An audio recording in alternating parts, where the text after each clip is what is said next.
question comes from a press person in the film, says, "Where is your solidarity?" Yeah. Is he dispossessed? Yeah. Well, the understanding that I get from the various news stories that I read, Yeah. it started popping up actually this year. Yeah. That there is a certain amount of, there's not exactly a higher crime rate, but there has been demonstrations. Yeah. There has been a certain amount of social unrest due to the immigrant population in Sweden. Yeah. And there's a certain amount of irritation, annoyance, because Swedes are notoriously very tolerant, very liberal in their. And I would think that I certainly don't feel any particular compassion to people that are doing, or that are immigrants that are doing Yeah. poorly. I mean, life is hard, you know. Yeah. I don't feel this. You don't feel responsible. Not particularly. No. I don't want to be malicious. Yeah. I think there's a middle ground. Yeah. You know? Most people, if they're honest, they're not going to feel that they ought to. I mean, I have occasionally, if someone asks me for some money, I'll maybe, depending on the mood, on the day. But I think You? Is it personally? I don't give to beggars because I feel powerless when I see them. I feel that I don't have any possibility to change their position. And what I felt was interesting in Sweden, because beggar was a kind of new phenomenon in Sweden, was that from very quickly we were talking about this from like a society level. How do we deal with this problem together? Let's raise the tax with 0.01% for the richest people in the society, and we can deal with this problem together. Instead of that, we brought down these questions to an individual level when it becomes like putting guilt on the individual. And I think that is so strange, because we will never solve this problem on an individual level. It has to be a society problem. So, and I think there's some things, some problems we have to deal with together. Sure. But I detected unmistakable animosity that you feel towards people who are homeless and beggars in that scene in the fast food restaurant. And he says, "I don't have any money, but I can give you a chicken sandwich." He says, "I want a chicken ciabatta." Chicken ciabatta.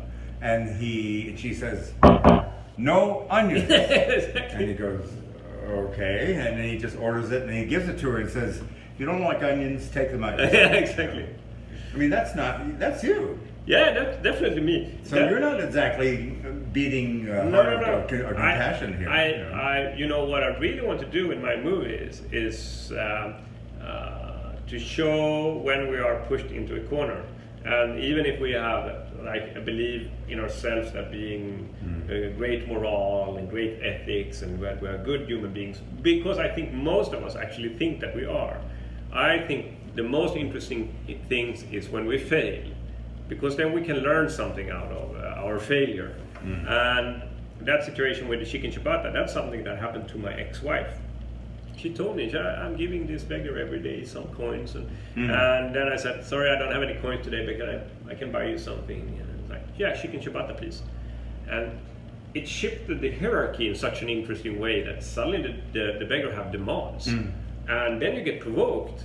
And that says something about that setup with begging and giving that is humiliating for both of the people involved.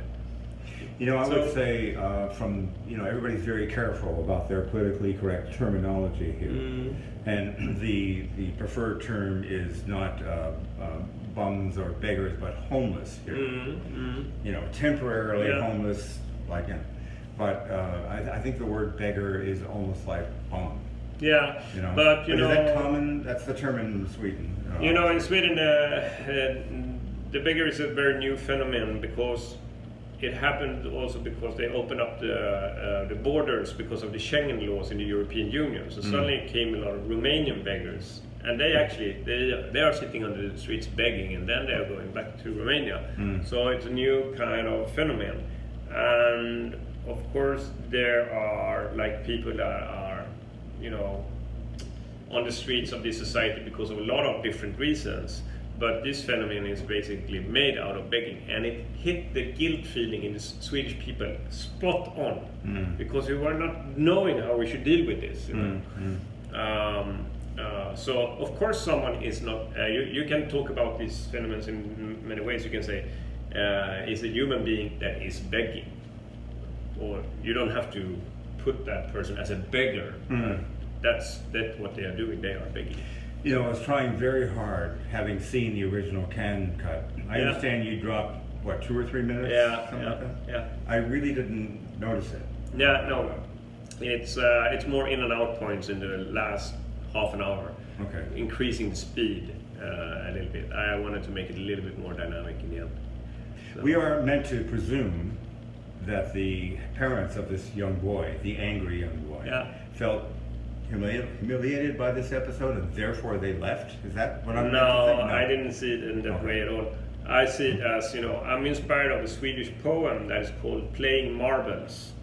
And this poem is about an adult man looking back at his life.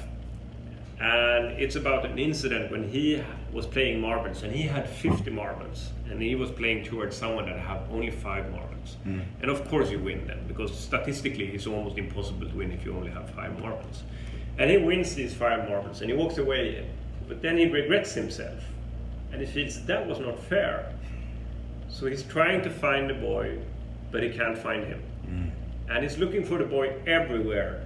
And even when he's an adult, he still remembers this moment when he won these 5 marbles in an unfair way, and he has to live with the guilt.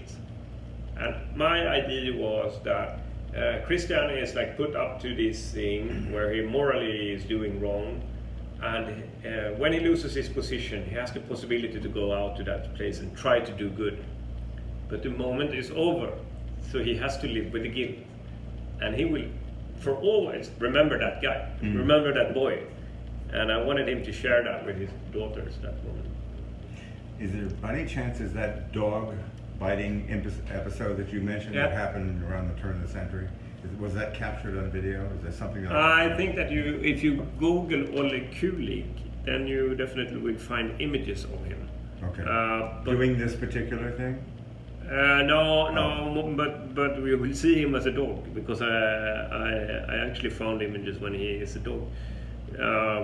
But I don't think that I have seen any moving material from that. Okay. Yeah, I don't have any connection. But check Oleg Kulik.